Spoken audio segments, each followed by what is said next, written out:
अच्छा, डेरा बुक्ती नवाब अकबर खान बुक्ती का जो हल्का है NA 253, 40 polling station. Again Shahzain Bugti वहां से पिछली दफा भी जीते थे, जमहूरी वतन पार्टी के वो सरबराह।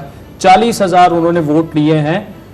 अच्छा, पश्तूनख्वा अवामी वतन पार्टी के हबीबुर रहमान 17,500 वोट के साथ दूसरे नंबर पर हैं। अच्छा, ये पश्तूनख्वा अवामी वतन पार्टी जो है उस्मान काकड़ के बेटे खुशहाल काकड़ की पार्टी है और खुशहाल काकड़ इस वक्त एक सीट पे लीड कर रहे हैं। अच्छा, अच्छा। यानी उसने महमूद खान अचकज़ई की पार्टी को जो है वो वहां पे, अच्छा, इसी डेरा बुक्ती से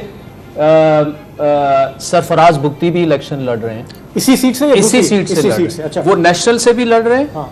और इसके नीचे जो है शाहजैन बुक्ती की जो भाई हैं उनके खिलाफ वो सूबाई असम्बली से भी। अच्छा, और वो इस दफा पीपल्स पार्टी में, और अभी इसमें इस रेस में वो भी शायद तीसरे नंबर पे, चौथे नंबर पे।